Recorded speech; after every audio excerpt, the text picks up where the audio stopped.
today's video, iikutin natin ang simpleng payag. Yung Bisaya, payag, pero sa Tagalog, bahay kubo. Ikutin natin yung simpleng bahay kubo o payag. So, ito yung buong paligid ng bahay kubo, mga kasoytan. At sa likod nito, mayroong garden. Mga iba't ibang klaseng pananim.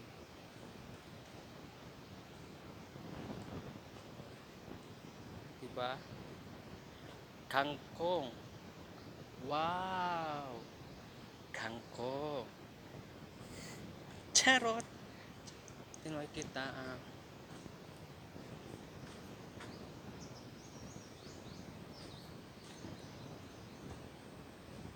diba mga kaswitan?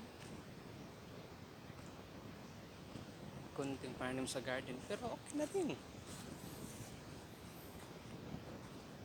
At kaming lemon or calamansi. Lemon or calamansi ang tawag. At ngayon, papasukin natin ang payag.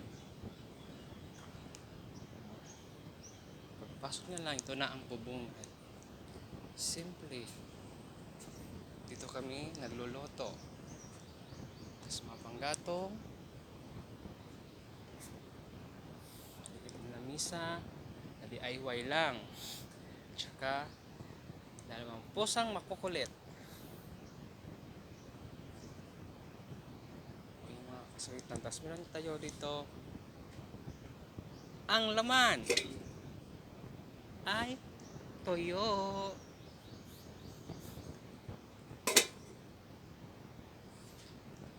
Ito na yung pinakaloob ng payag namin. Maliit lang siya, pero simple. Mas maganda dito mag-steam mga kasoytan.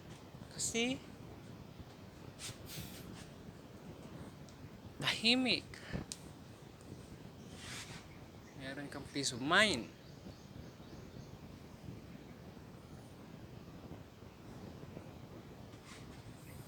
Tapos walang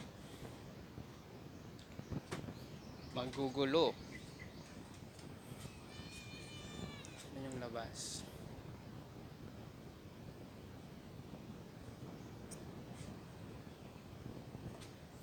Itong dalawa to, hindi pa kasi ito nakapag-almusal.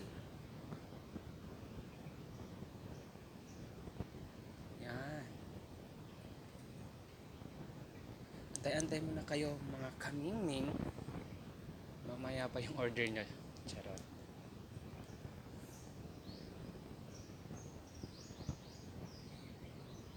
Ito naman yung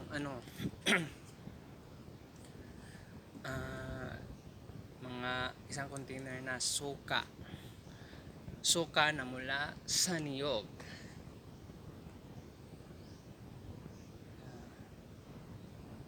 Yan ay suka na mula sa niyog. Tikman natin. Hindi pa siya masyadong maasim. Kailan pa siyang i-store ng isang linggo para maging mock asim. Yun yung tahimik dito. Naririnig ko lang huni ng ibon, pagaspas ng hangin sa mga dahon, at maingay na pusa.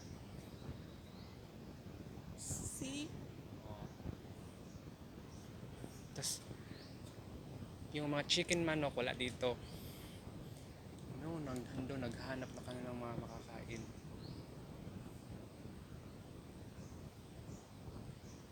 Thank you guys for today's video. Thank you for watching.